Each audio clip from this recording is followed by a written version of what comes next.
FocusHipHop.com, biznitch. What is up, everyone? My name would be OG Nick Marsh. This is Focus Hip Hop, and today you probably are aware by now, I recently released an extended play called Smiling So Much by OG Nick Marsh. It has contributions from Dookie Homicide, DJ Unk Pussy. I was really excited to get both of them on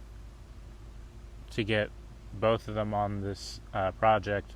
I've worked with Dookie Homicide in the past, but DJ Unk Pussy was kind of new. This was my first time meeting him for sure. So it was pretty awesome that he was willing to work on this for me for a very affordable price. You know, honestly, DJ Unk Pussy, his production was cheaper than the featured verse from Dookie Homicide.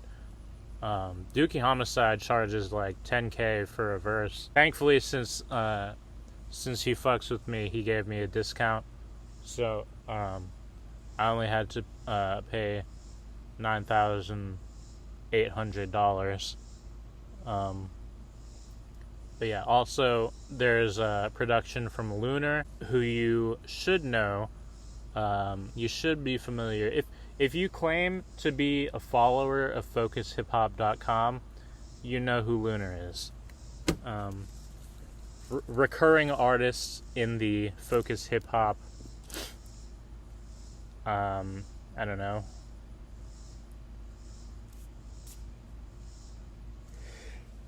spotlight, I guess. I've written about him multiple times. There's also a feature from Kente Kuzan, who you might not know even if you follow Focus Hip Hop, because he doesn't put out a lot of music. He's a poet, so I had him perform some spoken word on track Foe. But anyway, I'm getting ahead of myself. The name of the EP is Smiling So Much. The title comes from a conversation that I had with this guy that I used to be friends with. I used to hang out with him. And then suddenly I realized I actually don't like this guy at all. So I'm going to never speak to him again. And that's kind of how that ended. But the conversation in particular, we were smoking weed, right? And I guess it was like one of the first times. Like he didn't get high often. It was a new thing for him. Or not new, but like it was a rare thing for him. So he got fucked up, needless to say. And like when he was first getting there, like getting to that point, I heard him say, "I'm smiling so much!" Basically saying like, I can't stop smiling because I'm so high. He was high as fuck. He couldn't stop smiling. That's where the title comes from, right? But it also the reason I chose that as the title is because smile is my favorite word. And like I just love the meaning behind it, the implication behind smile. It's also the title of my favorite song of all time. And yeah, I just smiling so much. Like I knew pretty, like as soon as I decided I wanted to make an EP, the title Smiling So Much, like I was sold on that title pretty quickly. So that's the title. As far as the cover art, as you've probably seen, there's a lot of different artwork I've made for the EP. The official cover that I ended up using is actually not the original cover. The original cover has more of a bluish tint, but I decided that I thought the black and white one looked a little bit more visually striking, in my opinion. A little more, it's a little sharper. It's a sharper image, in my opinion. So here's the original cover art, and then here's the one that I'm using as the actual official cover art. I like this cover a lot because, well, for a few reasons. One, I like that it looks like I'm kind of like a DJ. It looks like a picture of DJ Unk Pussy, like spinning records or some shit, scratching records. Technically, that's not what it is at all. It's a silhouette of the first picture that was taken of me after I got out the hospital at the beginning of last year. No, I'm not smiling in the picture, but I do love that picture, and I chose it because I thought it definitely related to the subject matter and content of the EP. And also the EP is dedicated to Eddie, who I was indeed petting in the original picture. I'll include the original picture here. If you're seeing it now, it's I kind of edited over my face because I didn't like the way my face was looking. That's the main reason I didn't use just like the picture itself. I didn't like the way my face looked because it was a candid picture. It was off guard, so I didn't know that was going to be taken of me. But yeah, that's the cover. I'm very very satisfied with the cover I made for myself. Regarding the cover and title, and also as you can see, the silhouette, I drew a little frowny face, I guess, or more like a dead face on my over my silhouette. I originally was gonna make it a full album, and it was gonna be a lot less personal in terms of the contributions, and what I mean by that is I was planning to have most of the music be by different artists that I fuck with. I was hoping to be more of a curator than the main artist. That's how track 4 with Kente Kuzan came about. I was definitely trying to do the DJ Khaled type thing. As I started making it, I didn't have money for features, I didn't have money for production, and I didn't have patience to wait on features and production. I was like, I want something now. Like I want it to be here now. That's my issue. I've mentioned this before, but anytime I get an idea for something, I want it to exist immediately. Like I want to think of something and have that thing exist. So a lot of times that type of desire fucks up my sleep schedule. A lot of the reviews I've written are like that. As soon as I start writing something, I don't like to stop until it's done. And once I am done writing it, I don't like to hold on to it for too long before sharing it. I just started making shit for an EP. Or it was, like I said, it was for an album. Originally, I wanted all of the songs to be like very personal, like introspective, emotional shit from the artists I was working with. But then, like, once I started making it, I was like, it feels a little weird to ask for that from an artist, to be honest. Like, I know the artist could do it, but like I feel weird about asking them to give me that, especially for like my project. Because I feel like if an artist makes something like that, they're going to want to put it out themselves, right? People have noticed maybe like conflicting vibes on the EP. Not on the EP, but like maybe the presentation of the EP. You know, all the promotional material, for the most part, has been very lighthearted and like humorous, comedic even. But obviously, if you've listened to it, you know that it's a very, very, very serious EP.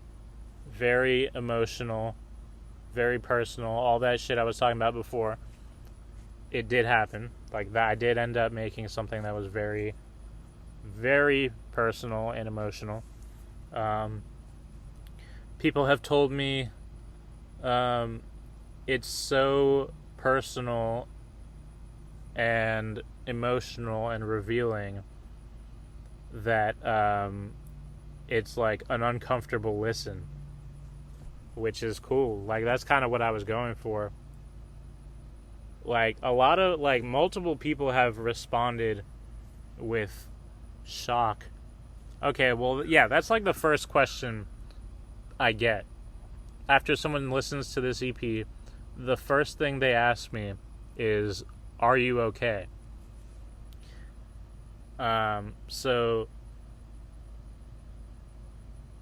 yeah, I'm going to be answering some questions throughout this video. Am I okay?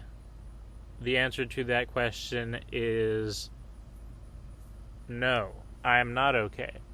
Actually, I'm great. I'm doing very well.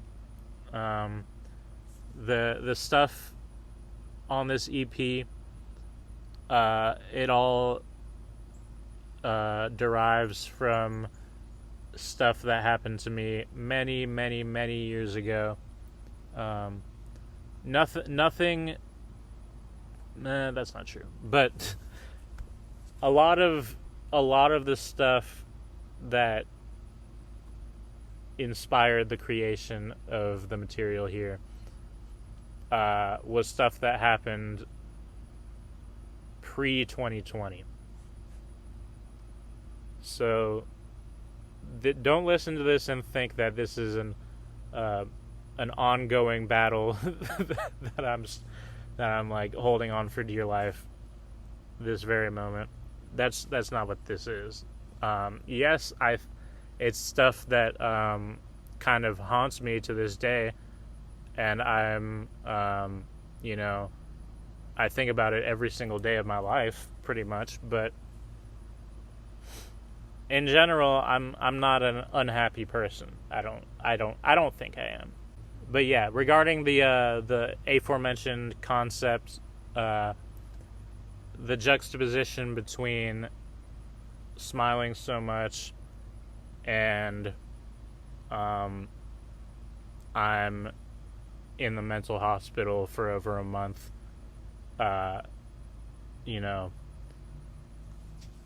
struggling with being suicidal and getting diagnosed with post-traumatic stress disorder and bipolar and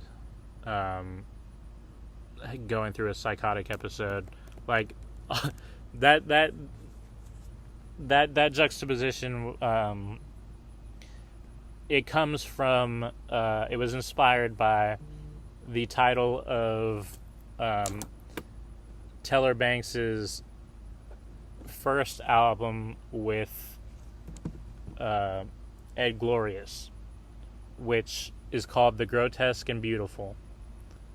This was my first album that I ever heard by Teller Banks, and it's an amazing album, still one of my favorite projects from either of them. The title is The Grotesque and Beautiful, so I kind of wanted to tap into that theme a little bit with this EP. So the grotesque would be the I guess very dark subject matter and content, and then beautiful would be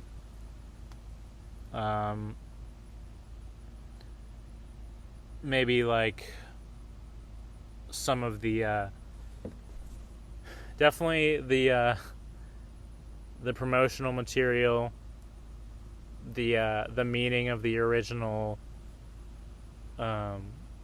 artwork, or like the artwork for sure. It depicts something that I believe is beautiful, and then the title, of course, and some of the names, I guess, like the title for the opening track was kind of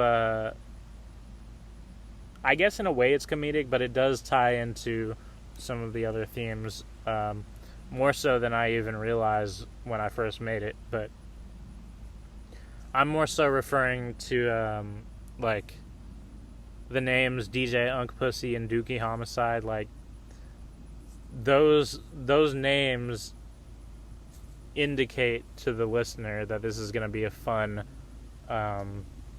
lighthearted listen, right? Wrong. Yeah, like I was saying, the first track is titled The Church of Latter-day Saints is Flooding My Instagram Algorithm with Ads. Now, I chose that title for a few reasons. That title was originally a tweet that I was going to tweet. I already had the song recorded, but I was going to, I couldn't think of a title for the song. So I was going to tweet that, and then I was like, wait a minute.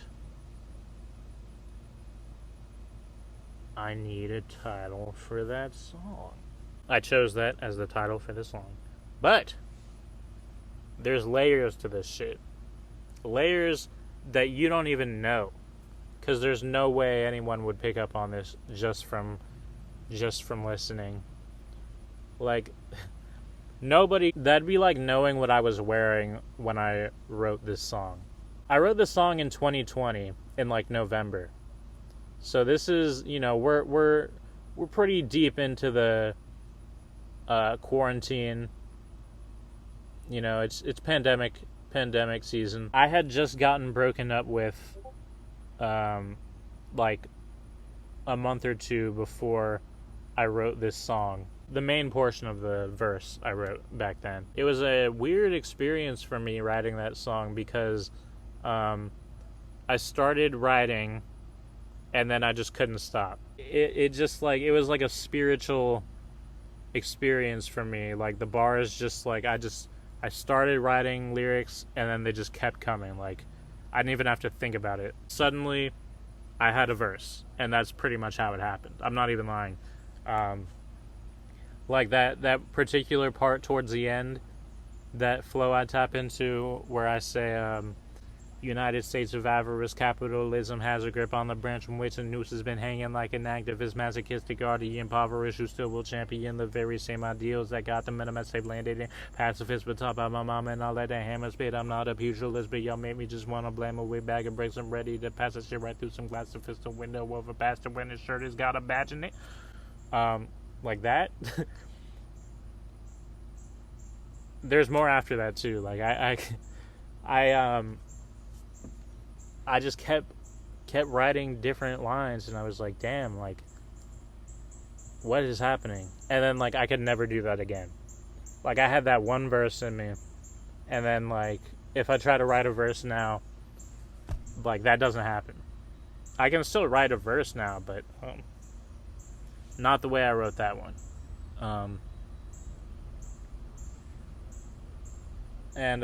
Like, certain lines, I think the line where I say, status is dissatisfied with all of the madness inside the land in which they murdered the natives and called them savages is tragic shit.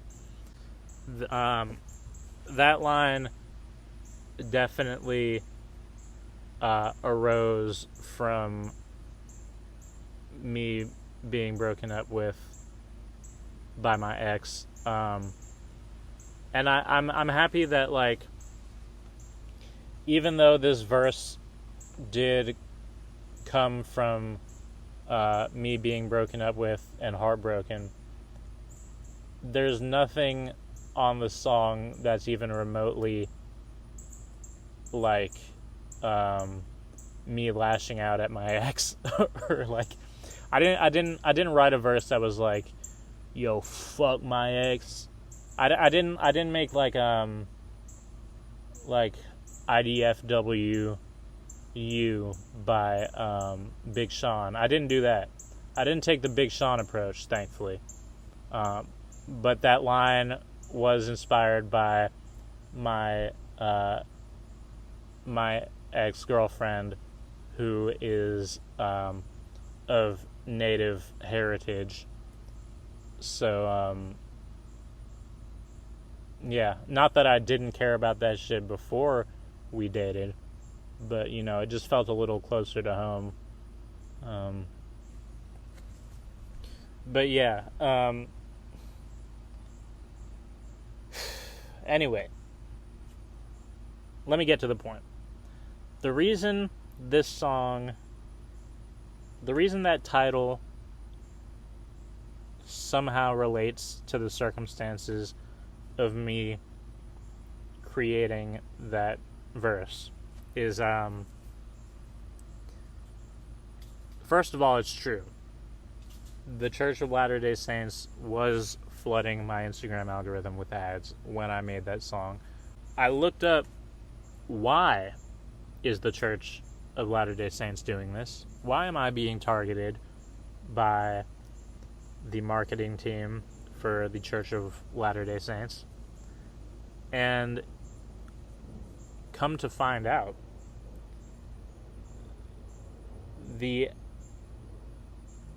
Church of Latter-day Saints algorithm, or commercials, ads,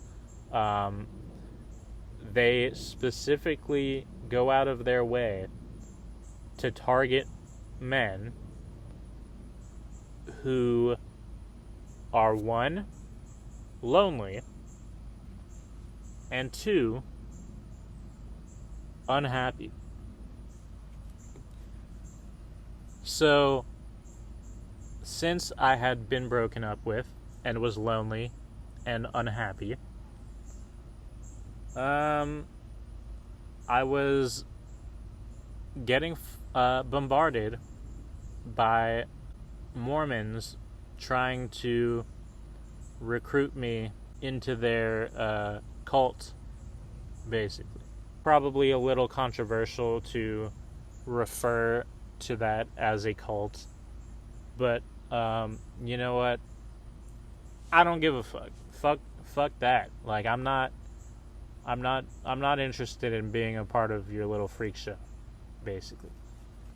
But yeah, the ads are weird as fuck, by the way. Like, they're always okay, well, first of all, you may be thinking, hold on, OG Nick Marsh.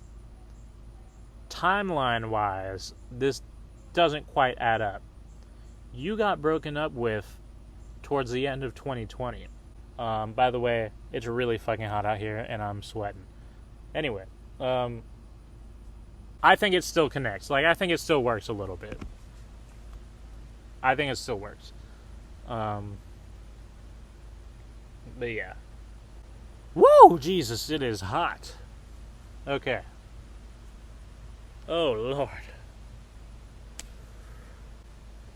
Ugh. Oh, my. Okay.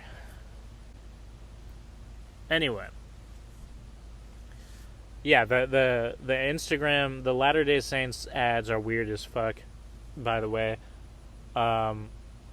Every time, like, if I go to Instagram and view someone's story, and then the story ends, the next thing that comes up will be an ad from the Church of Latter-day Saints, and it's always, literally every time, it's a conventionally attractive blonde white woman smiling at the camera, saying something along the lines of, come, it'll be like her and like two other girls that look the same as her, and it'll say something like, come join us at church this Sunday, or come see us at church this Sunday, or some shit like that.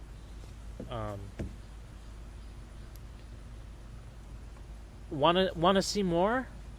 Wanna see more of us? Come join us at church this Sunday. Click the link below to sign up. Click the link below to sign up for some Mormon pussy. Click the link below to sign your soul away for some Mormon pussy. But yeah, anyway, that's track one. And you know, the content of the lyricism, I don't think it really has anything anything that I really need to explain. But now that I'm saying that again, I kind of want to confirm this. Okay, so like, yeah, actually there is some stuff I want to say. Regarding the opening couplet, I guess, this line was definitely, in terms of the flow, it's definitely Teller Banks inspired. Like when I wrote that, I was like, it was me trying to rap like Teller Banks. I can definitely hear him saying that in his voice.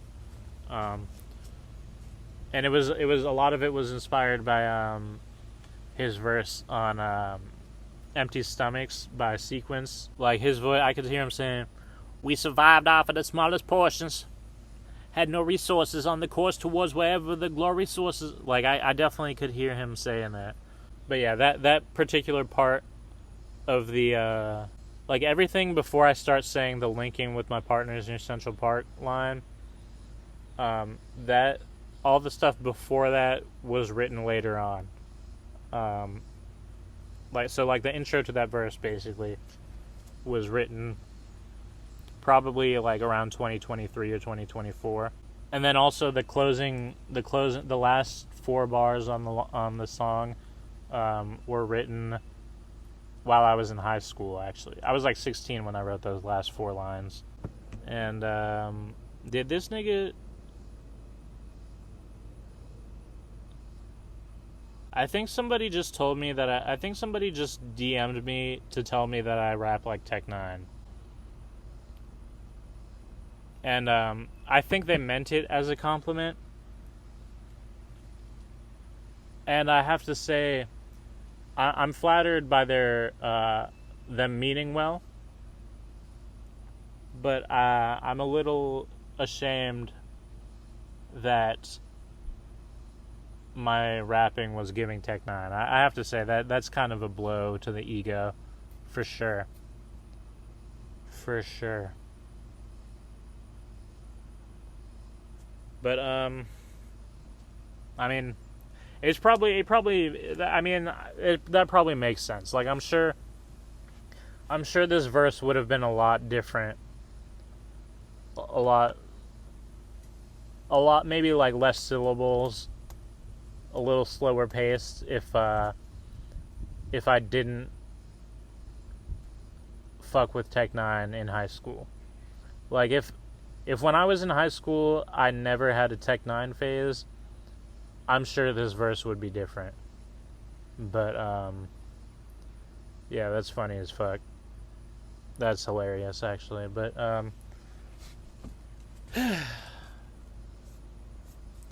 I'm sure they mean Tech-9 like back when Tech-9 was, you know, an artist people took seriously. Which was the case at a certain point. It was. Anyway, let's see. Track 2. So the number one question I've been asked by a lot of people in regards to track 2 is they'll message me and they'll be like, "Hey, I have some questions about the project." And I'll be like, "Yeah, what's up?" And they'll be like, "Are you okay?" As I said. And then I'll be like, "Yeah, I'm good." And then the next question they ask me is, "Are you fucking gay?" And you know, I can't say that I'm confused about why someone would be questioning something like that after track 2 in particular. But yeah,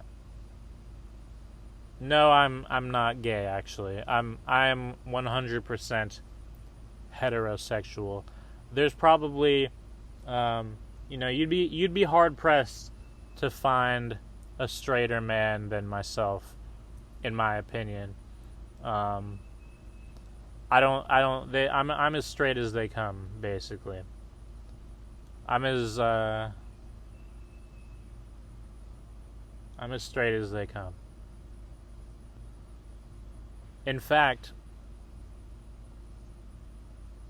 I'm so straight that I'm realizing in real time right now that I don't have an idea for this joke. So I'm going to go ahead and transition into my explanation for this song.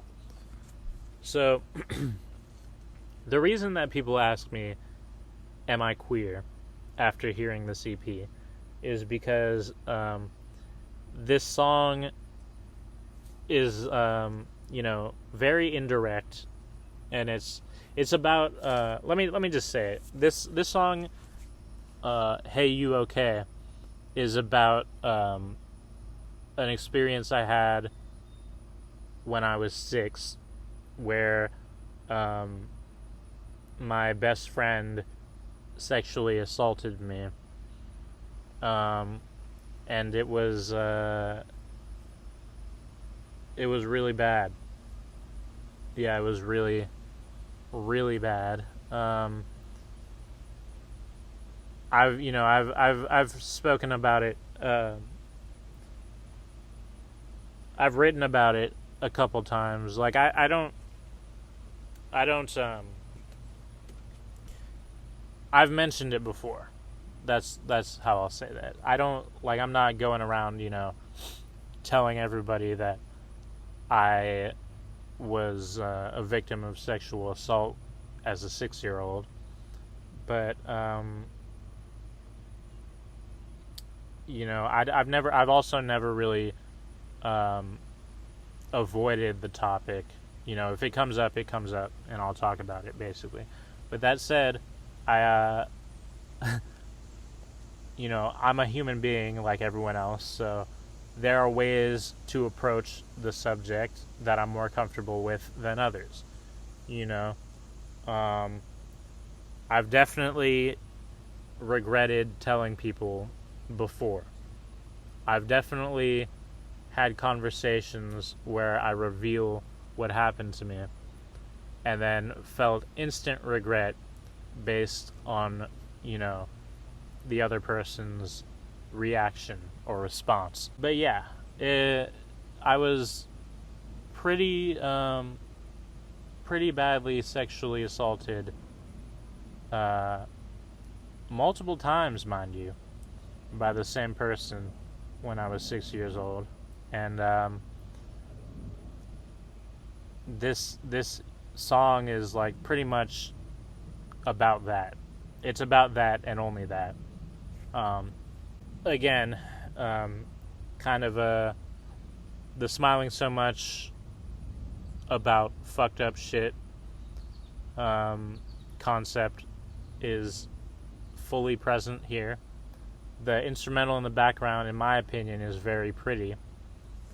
And so the first clip that I use is clip from the short film Clapping for the Wrong Reasons. As I was watching this short film many years ago, Donald had included that scene where he started talking about how this boy who was sleeping over at his house pretty much sexually assaulted Donald. He doesn't say how old he was, he just said he was a little kid. And I watched him tell his friend in the short film about what happened. And his friend was like, some things you just can't explain. And when I saw that many years ago, I was like, oh, you can just tell people about this stuff and nothing is gonna happen. Everything's okay. I can just tell someone that this happened to me, and I'm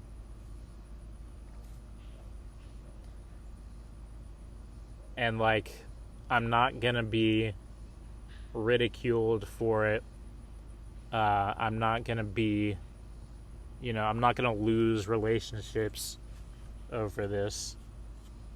It's just something that happened, and I can open up about it if I want to. So I immediately, after seeing that, pretty much immediately told my sister about what happened.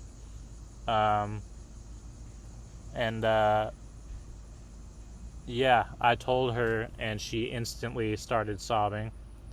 And then I was like, okay, maybe this is a bigger deal than I realized. And yeah, then a bunch of other shit happened. I got diagnosed with post-traumatic stress disorder. And yeah.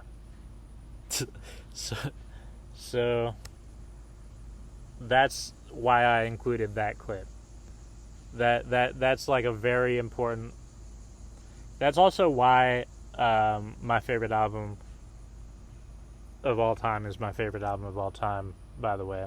So yeah, that's the first clip I play on that track. And then the second clip used towards the end of that track is from the ending of the film Moonlight. Came out 10 years ago, so this is a spoiler, but I don't feel bad about that. It's been out 10 years. Like, if you were planning on seeing Moonlight and you somehow ended up this far into this video and had it spoiled, like, I'm sorry, but yeah, fuck it. In the outro of that movie, Chiron says to his friend, he says, "You're the only man that's ever touched me. I kind of haven't touched anyone since." And yeah, that's I think what I've said up to this point kind of makes clear why I included that. I haven't really been physically intimate with anyone apart from being sexually assaulted as a 6-year-old. Well, I was molested. I guess it's saying it differently. I don't know. Does, like, are those two things mutually, like, I don't know if, like, sexually assaulting a 6-year-old. Yeah, I mean, I guess that in every case that means that 6-year-old got molested. So yeah, yes, I was molested when I was 6 years old, and this song is about that. So yeah, I'm not romantically or sexually interested in any men. I'm heterosexual, so that's the answer to that question. But, like, yeah, I also don't I don't do hookups, or I don't do casual sex, so I'm personally not interested in being physically intimate with anyone until we are, like, actually in a relationship. But that's just me. Anyway, track 3 is called I Had to Live. This is definitely one of my favorites. I can't really choose a number one favorite song on here, but this is definitely a contender if I had to. I don't know, it's tough because I love every single track on this EP, and, like, the opening track is the one I've been promoting the most because it's the most accessible and the most likely to be replayed, I think. But yeah, generally I love every single song on this EP. Like, I it's not that that's, like, my favorite song or anything. This one begins with a little clip of my best friend, Johnny Vepp. He's a famous actor doing it big in New York. Speaking of which, if you're trying to make a short film or something in New York, hit me up, and I'll if you, for whatever reason, don't have any good actors, I can get you connected with Johnny Vepp. He's not going to do it for free, though. Like, of course, you have to be paying for his services. Anyway, track 3 is called I Had to Live. This one, like I said, starts with Johnny. This was when we were... I'd only known him for like a month or two at this point, by the way. But he recorded this video that he took while we were somewhere. You know, we used to just go gallivanting around the city. This was my first semester in college. We were high as fuck, basically. Like, we were just walking around smoking. I guess we were in front of some, like, government building or some shit. He recorded himself reading that, like, engraved message on the building. And then, you know, he was smoking. And then the last thing you hear him say is, "Hey, Padlock." So this is some deep OG Nick Marsh lore here. If you're familiar with me and my history, you know that at the time of that video being recorded, I had an alter ego. So the name of the alter ego was Padlock Jones, right? He was a character that I did. And it was basically an excuse for me to do and say fucked up shit while avoiding any consequences, basically. So what would happen was I'd go up to someone and be like, "I hope your entire family dies in a fire tonight. Fuck you." And then, you know, inevitably they would be like, "Yo, that's not cool, man. Don't say shit like that to me."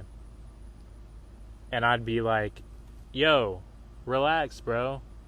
That was Padlock Jones. That wasn't OG Nick Marsh. I would never say some shit like that." I got hospitalized for psychosis around that time.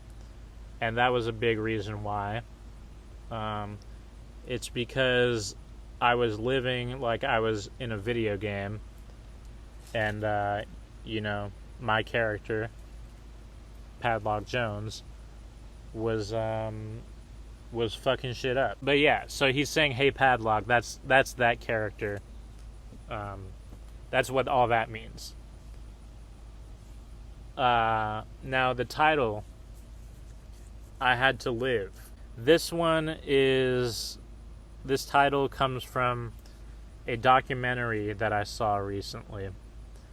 It was a documentary that my mom sent me because it's a documentary it's a documentary called Of Two Minds.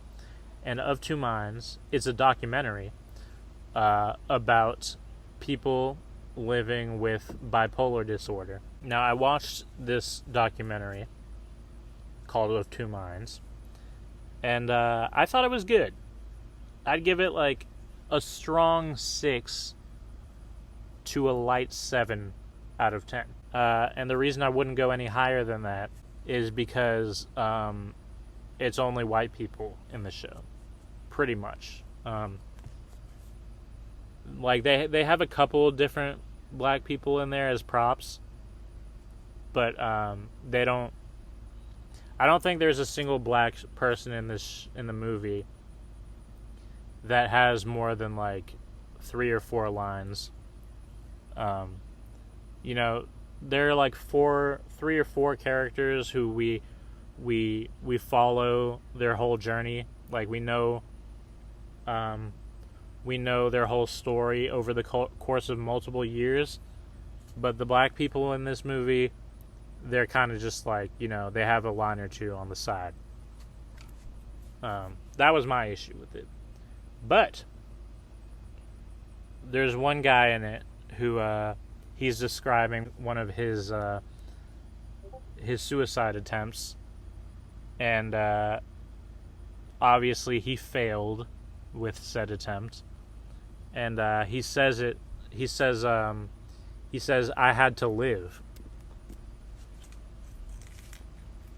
and that's one thing that's that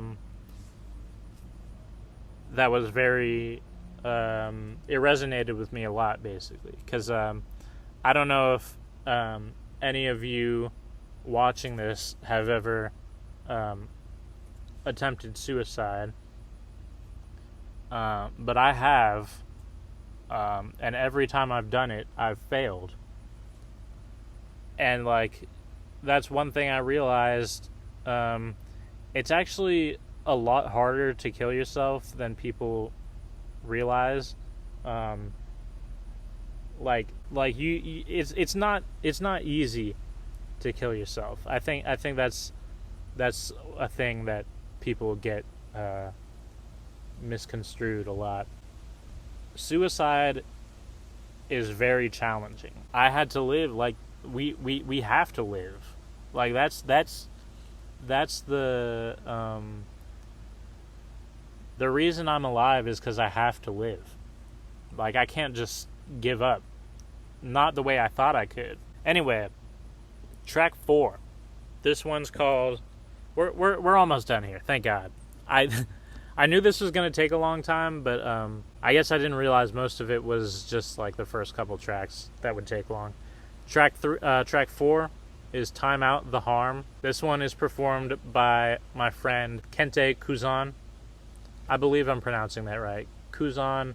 I think that name comes from a One Piece character. I could be wrong about that. I probably should have. I guess I could. Yeah, let me check that real quick. Yep, One Piece character. That's what it says. So yeah, Kente Kuzan, which I think, I'm not really into One Piece or anime as a whole, but I imagine that if I was, Kente Kuzan would be a name that I would be like, yo, I want to use that as my rap name. I think that's a fire name. So this was untitled. It was originally just the instrumental, of course, from Lunar. This is the only song that I didn't directly contribute to. However, this song would not exist if not for me. So that's how I'm claiming involvement in that one. Lunar sent me the beat pack. The beat on the opening track is from that same pack. This song, he included this instrumental, and it's funny because when I first heard it, I was like, I really like this, but this is probably going to be the only beat that I don't use, because there's no drums, there's like no, it's not like it's not just a loop, so I didn't know what I was going to do with it. And so I think Kente Kuzan, he sent a track he had made. It was like a different poem that he was performing, and I can't remember if there was a beat under this one he was sending.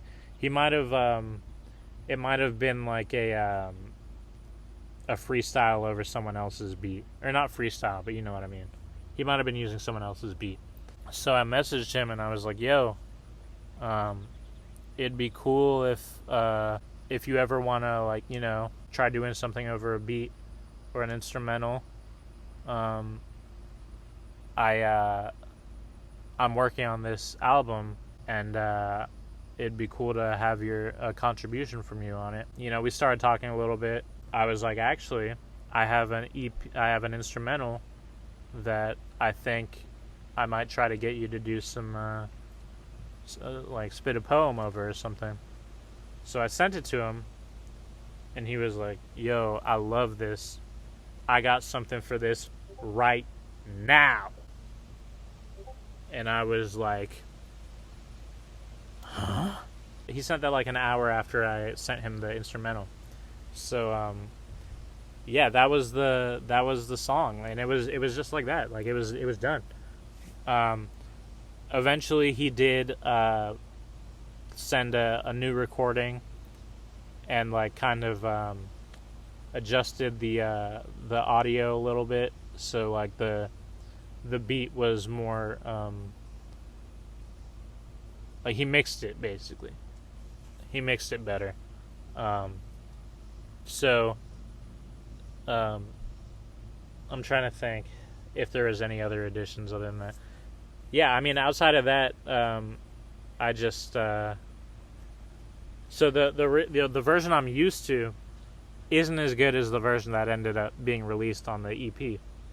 Because I was like, the latest version, he sent me that like pretty soon, like pretty recently, relatively recently, before the EP came out. Like I think I had already announced it before he sent the current version. So that was cool. Yeah, thank you, Kente Kuzan, again for that. Thank you, Lunar, for all of the beats you sent, 2 of which ended up on this EP. I'm not done with that beat pack. There's definitely going to be more of that coming out, so stay tuned. Anyway. Oh, and yeah, I told Kente about the theme for the EP or concept, and that was what he sent, and it was like I couldn't have asked for a better outcome, because this story he's telling on this song, I feel like it was almost like I asked someone to write a poem about something that happened to me. Like, everything he's describing is shit that I either went through myself or like witnessed firsthand. So it's something I relate to more than I ever could have expected to. And I think it fits perfectly into this EP. Like I couldn't have released this EP without that track. And I think it so the song is pretty much him describing hold up.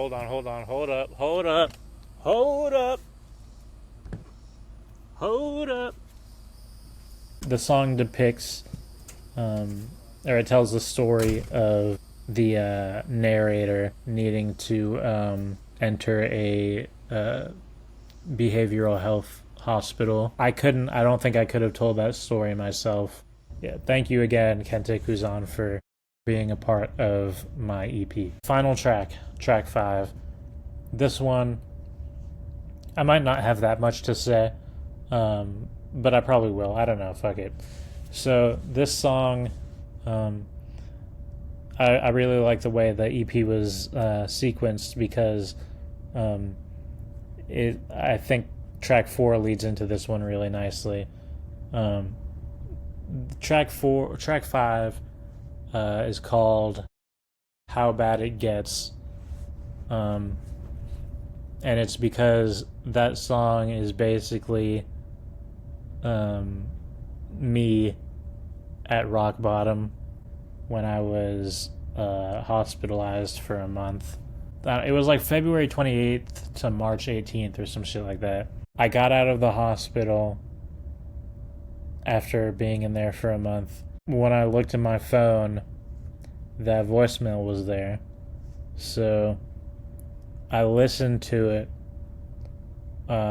which resulted in me crying like a little girl in the hotel lobby that we were staying in after I got discharged from the hospital.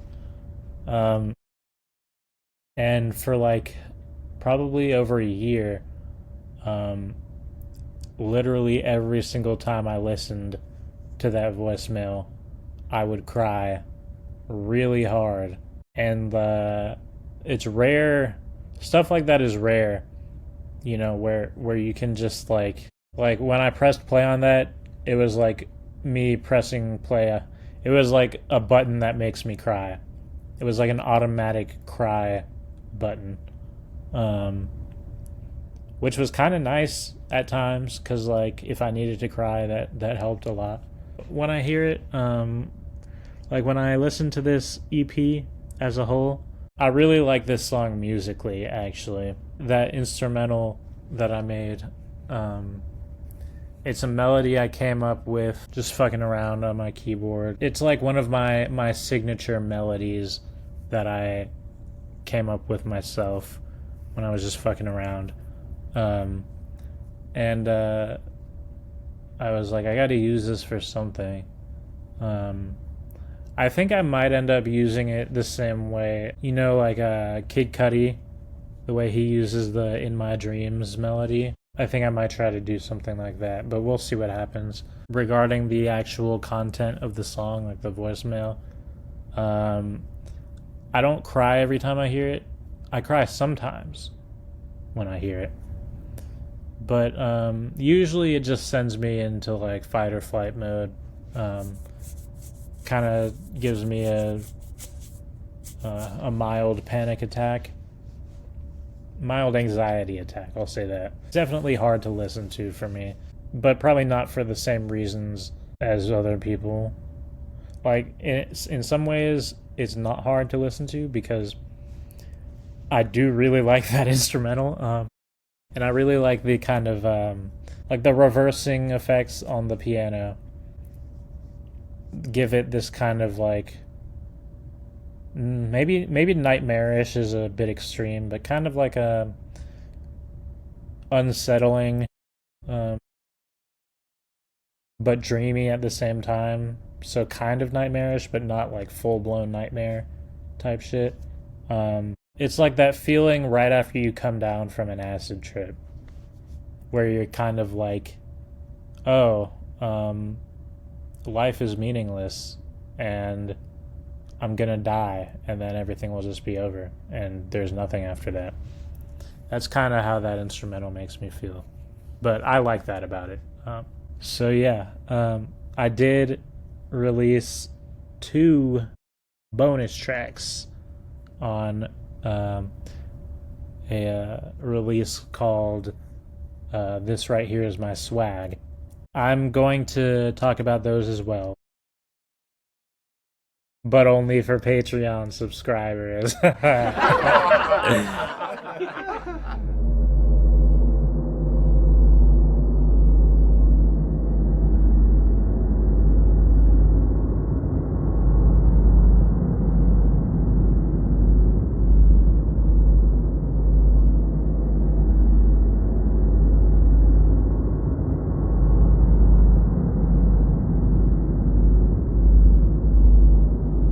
So wake me up.